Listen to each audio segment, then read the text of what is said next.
Welcome to the Hawaii Housing Report, special edition, Hawaii's condominium insurance crisis. Insurance rates are skyrocketing across the state. Maintenance fees in condominiums are looking at unprecedented increases, some reported to be 300 to 400 times what they were the previous year. And underinsured buildings no longer able to access conventional financing are seeing decreases in value. My name is Patrick ONeill. I'm the principal broker owner of Luxury Homes International in Honolulu, Hawaii, joined by two expert panelists. We have Anders Hostelley, Regional Director of Guaranteed Rate Mortgage, one of the largest lenders in the state. He'll be joining us in just a moment. And we have the Oracle of Hawaii Insurance, President of Insurance Associates, the one and only Sue Savio. Sue, thank you very much for making time today. Thank you for having me. What Yeah. an introduction. Yes, it's true. It's well earned for sure. So Sue, we're going to talk about the underinsured buildings. We're going to talk about buildings who have deferred maintenance issues, and we're also going to talk about the Hawaii Fire Safety Ordinance and the effect on insurance. But let's start with this. Could you give us a macro level picture? Why are insurance rates across the state in general increasing right now? Okay, I think you have to go back to 2023 and realize that in America, which we are a part of, there were 28 catastrophic events. We normally have 19 or 20 at the max. So 28 is huge. And of course, Lahaina was number 27. So what happened was when Lahaina's fire hit, the reinsurers who insure all of the world and most of America realized that they had not been charging Hawaii our hurricane rates. So we got zapped with a much higher rate starting in January of 2024. Now, let me explain what reinsurers are. If you take the Marco Polo fire, which we're all very familiar with, it was a $110 million fire. First Insurance, who writes that, only paid $4 million out of their pocket. The rest was reinsured by reinsurers. So every time there's a catastrophic event, and a catastrophic event is extremely severe, it has to be like 25 deaths, it has to be like over 2,000 homes burnt or destroyed, and it has to be in the billions, okay? So that's a catastrophic event. Marco Polo was not a catastrophic event. It was only $110 million. It wasn't over $1 billion. But a catastrophic event is what happened to America with 28 of them throughout America, plus the world had their own. Japan had an earthquake. There's all types of catastrophic events. And 2023 was a horrible year for the reinsurers. 27 out of the top 50 lost money. So when they lose money, they come back to us, who they paid them reinsurance money to, the insurance money to, and charge us a higher rate. So the reinsurers sign contracts with the insurance companies for the year. And when they sign the contracts in January, February, and March of 2024, our insurance companies were paying a lot more for that reinsurance. And of course, they pass it on to the consumer, who is condos, hotels, hospitals, anybody who owns property got zapped this year. So that's sort of what happened. Okay. And then can you explain to people why a fire on Maui, the wildfire, the tragic fire on Maui, affects insurance rates on Oahu, on Kauai, on the Big Island? Can you explain that? I can. What happens is the same reinsurers who covered that fire write all of our business here and America's business. So they don't, and insurance is spreading the risk. So whether it's a fire in Lahaina or Iniki that hit Kauai, at that time, we also, our rates spiked, and we had to probably 2 good years of high rates.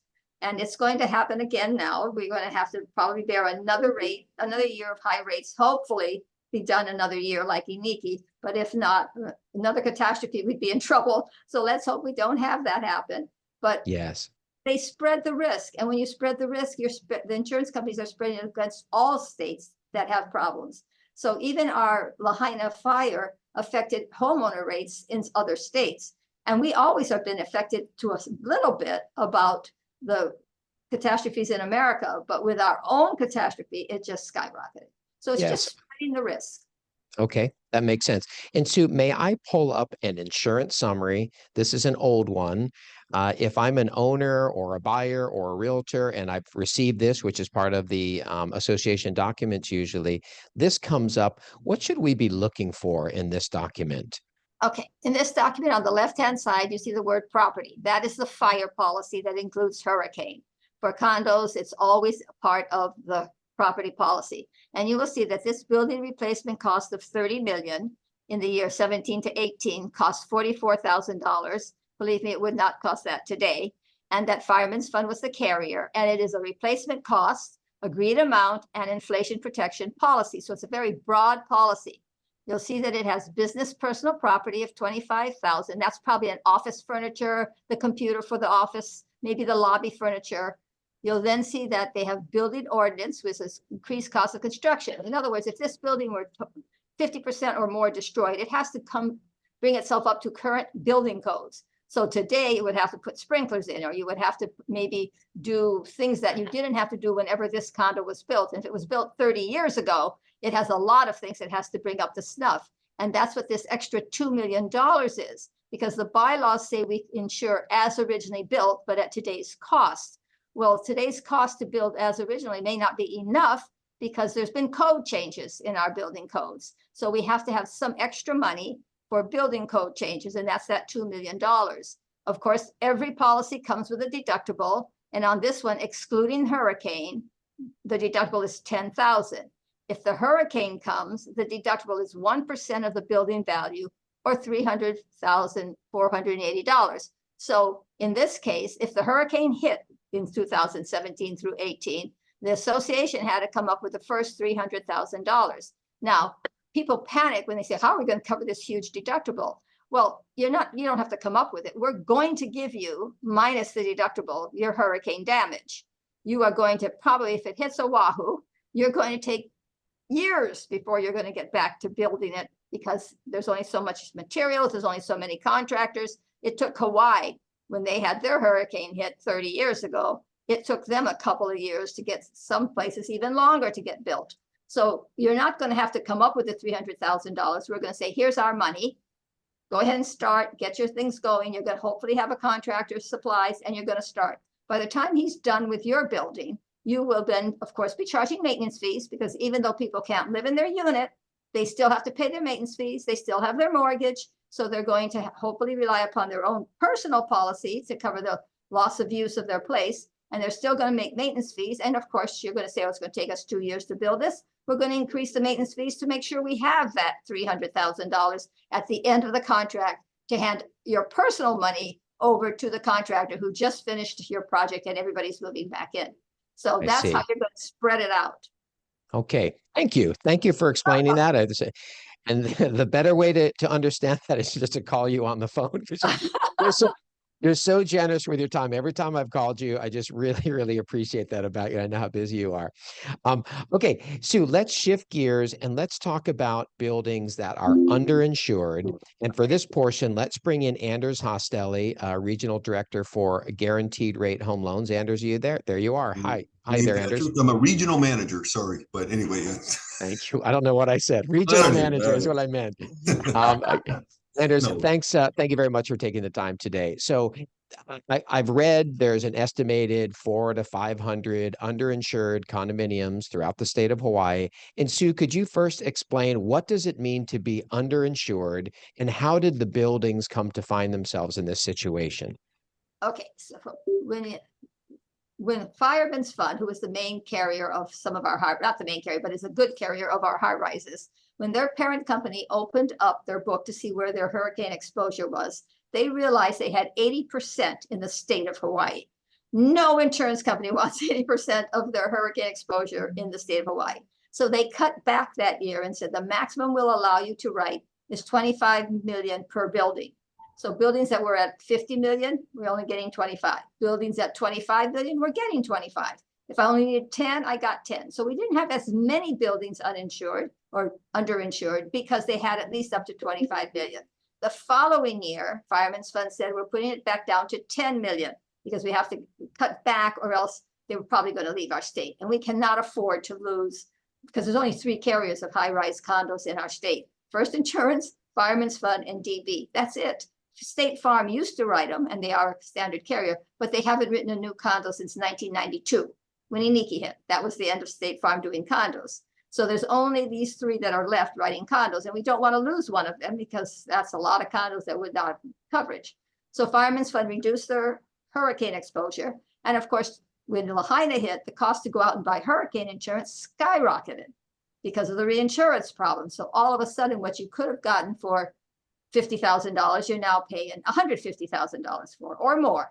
So people, the board said, we did not plan for this, because you always plan to pay your maintenance, what you're going to charge for maintenance fees the year before. And it was, many of us do it in August, so June, July, August. And of course, Lahaina came after, but many of us board presidents, I'm a board president twice, set up our budgets, and nobody planned for this huge increase. Now, some people said, okay, we've got money in reserves, we'll use it for a while and then we'll put it back. Others said, we can't afford this, we're not going to buy the excess hurricane. It's supposed to be a light year, and it has been so far, and we're going to take a chance.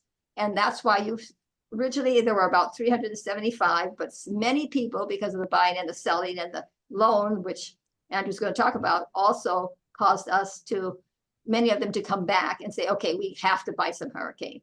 And of course, owners are feeling the pinch because now it's an extra $300-400 a month. Sometimes it's, we're going to charge you, you need $5,000 a person. You got 2 months to pay it up. I mean, all boards are doing all different kinds of things. So that's kind of how we got this pickle. Oh, okay. Thank you. Thank you for that. And Anders, coming to you, being one of the largest lenders in the state, prevalent is this? Is this an issue you're dealing with on a daily or weekly basis? Oh, it's kind of interesting because, yeah, I mean, every day I have one of the, the salespeople and officers asking about a condo. Can we look at the insurance? And so, we never had to deal with this before. Years ago, it was like, oh, we get the master insurance and, we're pretty much good to go as long as we have, certain verbiage on the master insurance. But now we're looking at the deductibles, making sure that it's replacement costs. It has all ordinance A, B, and C, just all these different factors. And of course, it has 100% hurricane coverage. Yeah. And then Anders, can you touch on that for a moment? Yeah. So this is the key, right? Having the 100% insurance coverage for hurricane. And Anders, can you explain why that's important? Yeah, Fannie Mae, Freddie Mac, they have requirements for master insurance, and they stated needs to be 100% covered, and they have deductible limits and requirements, and pretty much local banks, national other lenders, even if it's what we call a non-QM lender, they typically follow those same guidelines, that it needs to be 100% covered as far as the insurance replacement cost. So, okay. And then I was going to say that, Sue, over the years, I mean, you've been great. Anytime there's a question, I've always would email you, and you've been fantastic with that. So I really appreciate that over the years. And even somebody was asking you something just this morning on a building. Right. Yeah. I answered something for guaranteed rate. Yeah. Every day. I don't know how you do it. I don't know how you do it. I don't know how you do it. I just wanted to point that out. Yeah. Yeah, it's pretty amazing. So, and let's just talk for a moment about the deductibles. So I'm an owner, or I'm a realtor, I'm a buyer. I look and I see they have 100% coverage. Okay, that's good. But now there's something that needs to be there in the deductibles. And sure, Sue, you're shaking your head. Yes. What are the maximum deductibles to still qualify for the conventional financing? Okay, well, Fannie and Freddie say the maximum is 5% of the building value. So whether the hurricane deductible is at 1, 2, 3, or 4, or 5, it's fine. But the problem is, because of the lack of replacement of pipes and the number of appliances and all the water claims that people have, and we file 7 to 10 water claims a day. Okay, so you can imagine how many water claims we have. The insurance companies feel like they're being used as a maintenance policy. It's not their job to make sure you replace your water heater, that your toilet's not leaking, or your ice maker. So they say, hey, board, every 10 years, make people replace their appliances. Well, that's easier said than done. So the insurance company has put per unit deductibles, because that way, if you have a claim and your water heater leaks down 10 floors and you damage 10 units, and everybody's got a $25,000 deductible or a $75,000 deductible per unit instead of per occurrence, the company is putting more on the backs of each owner to make sure that they're taking care of their appliances, because now it's their policy or their pocketbook that's going to pay the first $25,000 of a claim.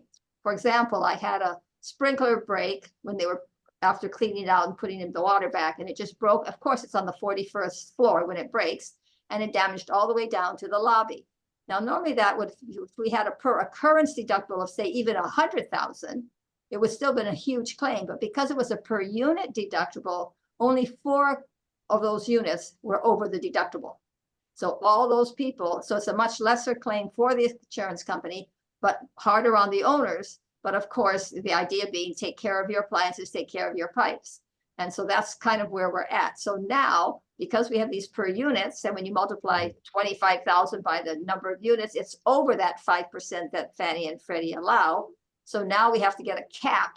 So we're saying we have a $25,000 deductible per unit, but it's capped at $1 million, for example, per occurrence, so that it can pass Fannie and Freddie and the mortgage people can do their loaning. So we're trying to work together.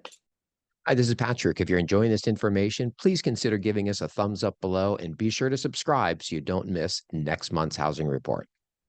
Well, you know, like, so I appreciate that, because you actually answered the question I was going to ask. But yeah, that's because months ago when we started seeing a lot of the per unit deductibles, and we did the math and said 25,000, let's say, per number of units, was way over the 5% of the replacement cost of the building. And, you know, let's say we'd ask you or, you know, another insurance company said, well, no, it's not capped. That's what it is. And so then it would meet the guidelines. Right. So that's something, has that been something more recent that you've been doing? It has, because I tried to explain to mortgage companies, and of course, Fannie and Freddie won't listen, but I tried to explain that the $25,000 deductible is not, it's my deductible. I'm not going to pay everybody else's deductible. Right. Everybody has to pay their own deductible. So I can buy an HO6 and cover that for $50 Right. on my HO6. But the mortgage company still said it didn't matter. It's over the 5%. Fannie and Freddie will. So then we went back to the companies and we said, can we cap it?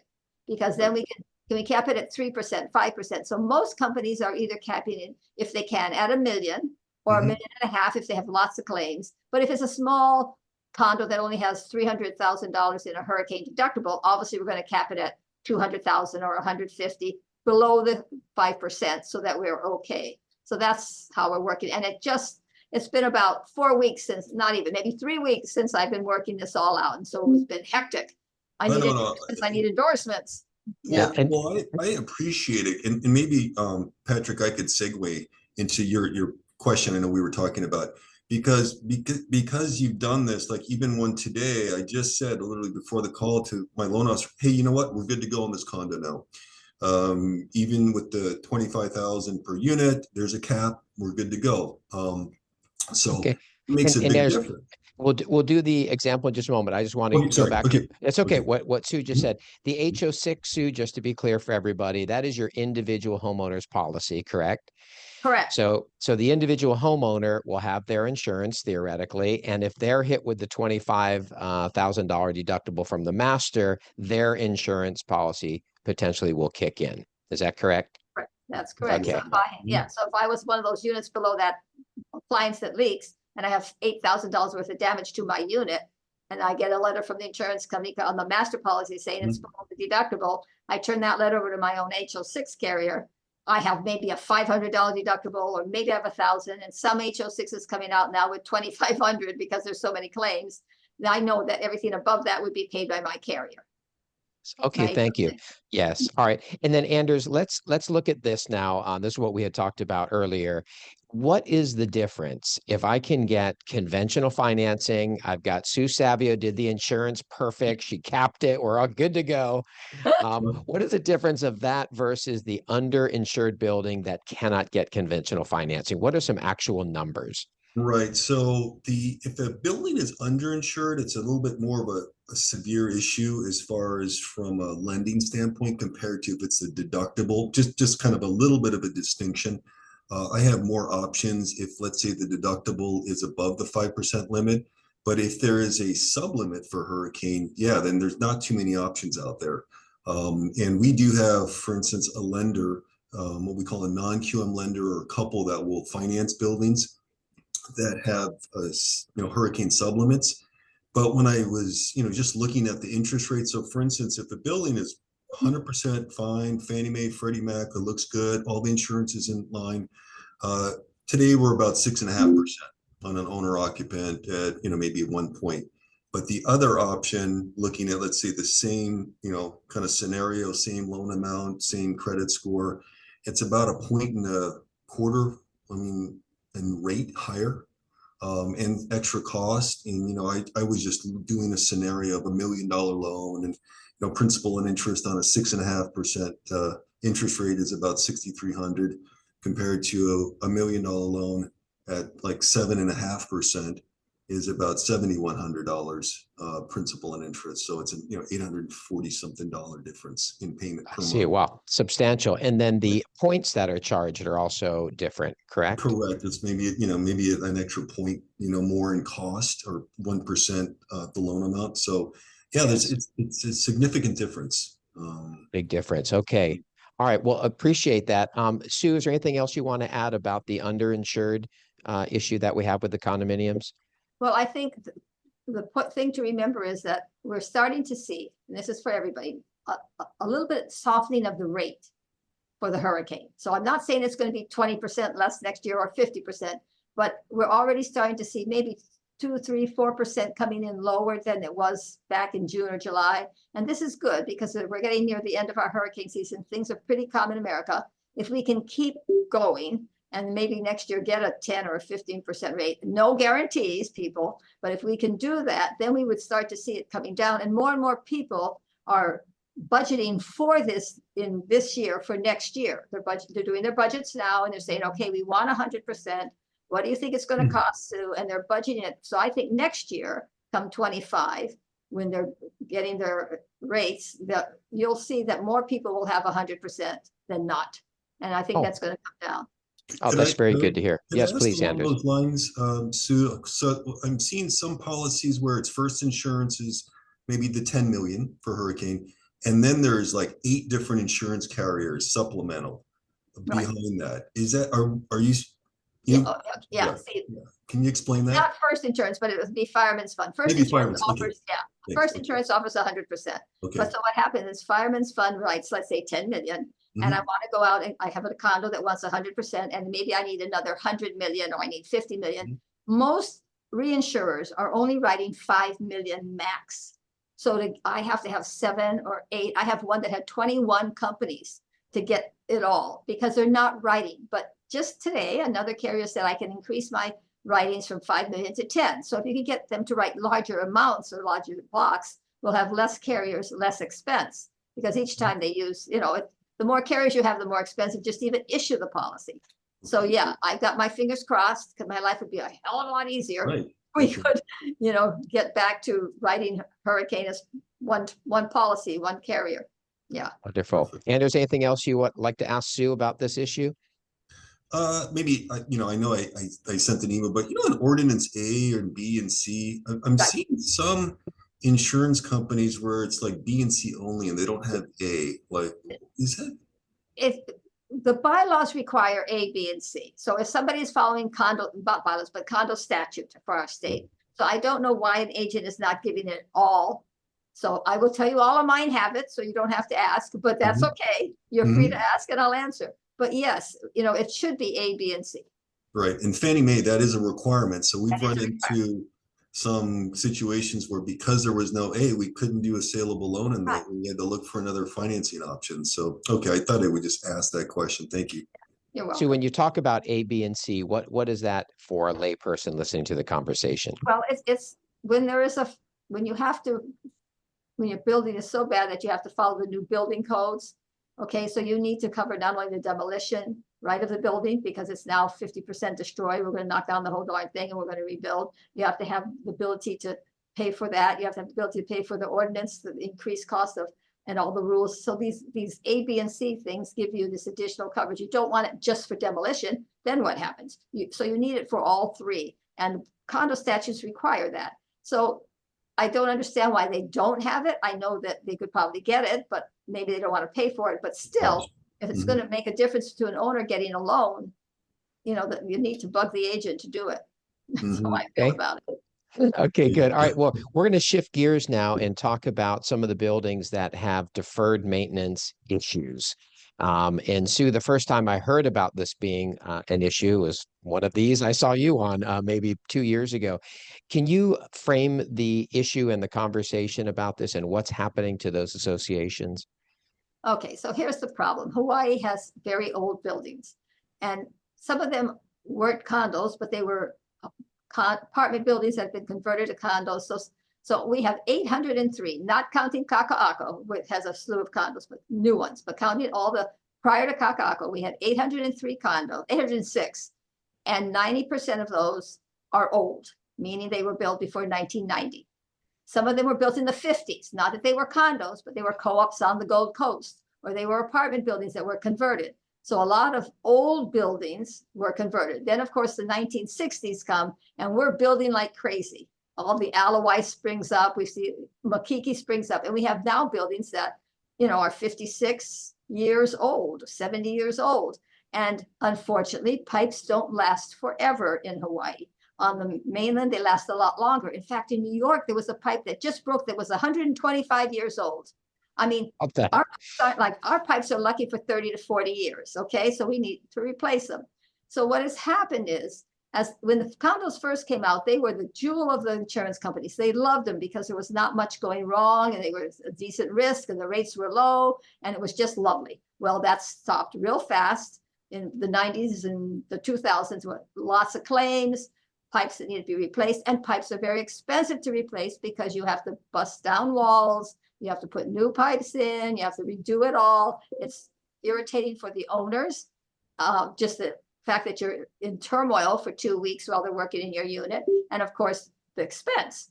So then on top of that, we had the Marco Polo fire, and now we have to put in sprinklers, which means you bust down more walls. So people, when they are doing their pipes, I'm always asking them to please, if you have to replace pipes, put your sprinklers at the same time. And my favorite story is a condo on the Alawai, 56 years old. The insurance company said, get your pipes done or else, because they were having lots of claims. So they did their pipes, or they were doing it now, 4.7 million for pipes, and it's a 10-story building, and another 1.2 to 5 million for sprinklers at the same time. So they elected to do this. They were very fortunate. They got a 30-year loan where the first 10 years were set at 2.9%, because it was when the market was down. And then, of course, and you'll be surprised how many people within that first 10-year pay off that loan. Because, they sell, they buy, mom inherited some money, whatever the case may be. And you'd be surprised how often it's just a few stragglers left at the end of that 10-year period. So it can be done. Unfortunately, even though we're paying now high premiums for our insurance, I'm still telling people, you got to do your pipes, you got to do your sprinklers. And they're looking at me like, we just paid you an extra 300% for insurance. How do you expect us to do this? And I understand that, but we can't stop, because when we don't maintain our buildings, and we had that Florida condo collapse, and that was spalling. That's the main reason it collapsed. And I told our underwriters, oh, we know all about spalling. We've been doing spalling repairs for years. You don't have to worry about Hawaii.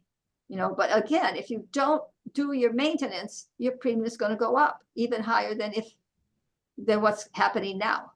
Right. So, and if you're not maintaining your building, your current carrier may not renew, and now you're into the secondary market with the much higher rates.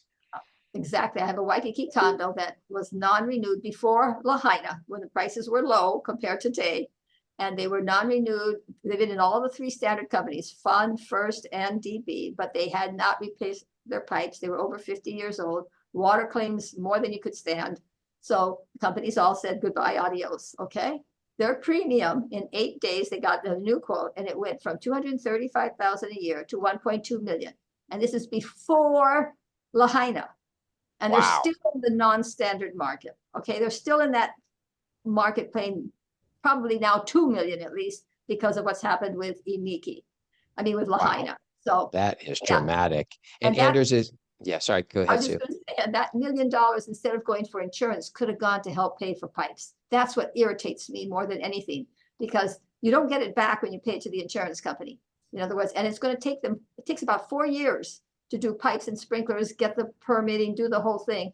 And if that's $4 million down the tubes, that's, it irritates me as a unit owner. Right. Well, I've served on several boards. You are our insurance provider on all of those. And if there's one thing I learned, do what Sue tells you to do, because life is going to be much better. Hey, Anders, are you dealing with this at all on your side when you have these deferred maintenance buildings and these large increases in insurance and maintenance fees?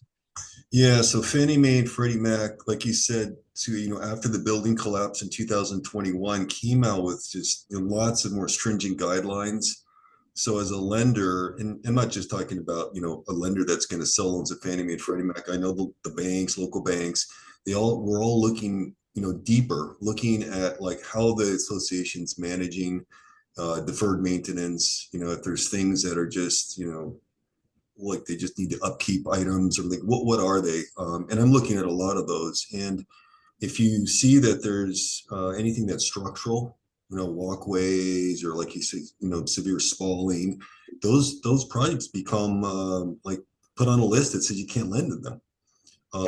Even local banks that have portfolio money, they said, no, if there's anything to do with structural. And, unfortunately, sometimes you can almost tell that some of these things were building up over the years and they just weren't being addressed, right? And then it becomes a much bigger issue. And pipes are, Big one as well. Yeah. And yeah, and Sue, are there any options for associations out there right now with any government subsidized loans to do infrastructure improvements?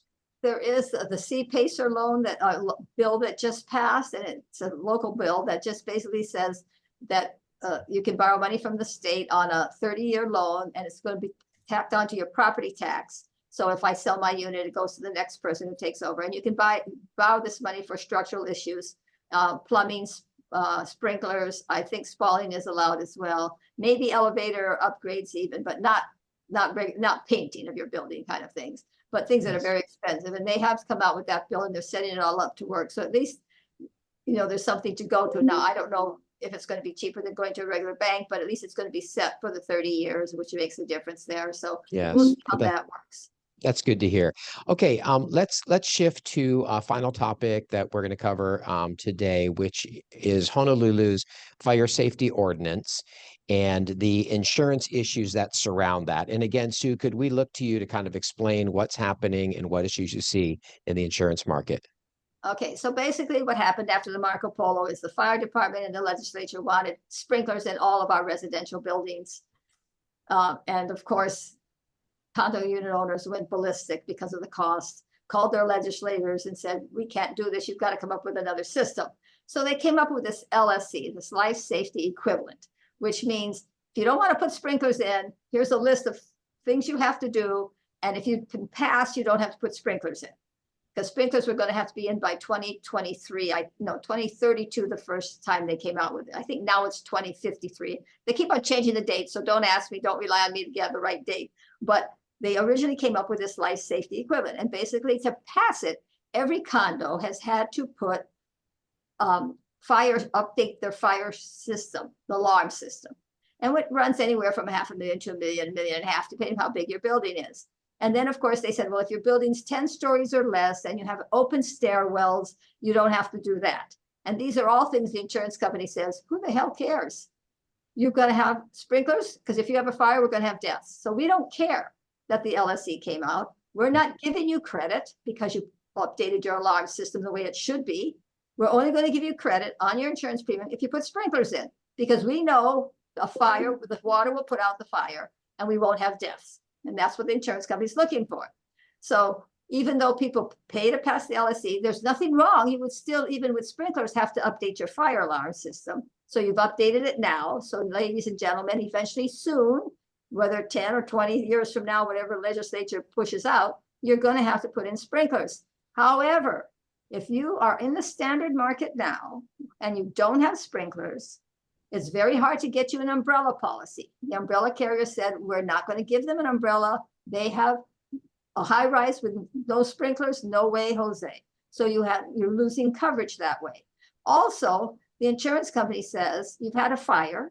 Like, for example, when the Marco Polo fire went, the first insurance said, you'd show us that you're going to put sprinklers in by the renewal date. You won't get them in, but you show us you're really going to do it. We will hang with you. So 2 weeks before the expiration date, I was able to show a contract that was being handled being checked over by the attorney that showed that they were going to do the sprinklers. So First Insurance renewed them at a 12% price increase. I see. Okay, so it really behooves the associations to go the sprinkler route for insurance, number one. And number two, it's going to be a requirement probably sometime down the line. It will be. And Yeah. trying to pass the LSC so you don't have to do it gets you no credit, but it gets you a better fire alarm system, which helps. Right. I see. Okay. Can I Yeah. ask, like, when did it kick in that, so buildings that were built up until what date don't have or didn't have? 1992-ish, right around there. Okay, all Yeah. right. But Yeah. there are some that were already had their stuff into the city, you know, their documents. And so you got to check, but there's a Mhm. whole slew. Like there was 302, I think, or 306 without sprinklers. Okay, high rises. And since then I know of 5, and I'm so proud of them, who are putting their sprinklers and fixing their pipes in. So eventually, you know, besides the Marco Polo did it, obviously did their sprinklers, and it took them 4 years, guys, to do the sprinklers. It's a long process, and it's a big building. So, Right. but there's about 4 others now doing sprinklers and pipes, and I'm just so excited because those 4 will be a good example for the other 290 that need to do it. And so I'll put you on the spot here, and I just to see if you have just a ballpark. What do you think it costs per unit putting in sprinklers in some of these buildings?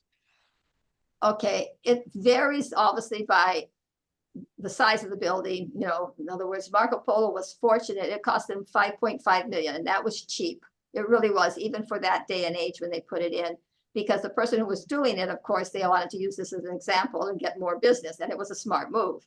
So it cost them 5.5 million. They didn't even have to assess the owners there because we had to repaint the building because of the fire. We had to give them the new carpeting, which they had already were going to do the following year. So they already had a couple of $1 million themselves. And because it took 4 years, they just increased the maintenance fees and they got it paid that way. Most people go out and get a loan. So for, I think it was 250 or who of my condo building that's doing it now, I think the assessment was something like $7,000 or $8,000. Or if it wasn't assessing, it was going to be so much. In other words, it was so much more a month, $300-400. It's not outrageous, but it's just that it's for 30 years or something of that sort, because, you know, they try to spread it. So whether it's pipes, you're doing it for pipes and sprinklers. I mean, it's something that's spread out over the long haul.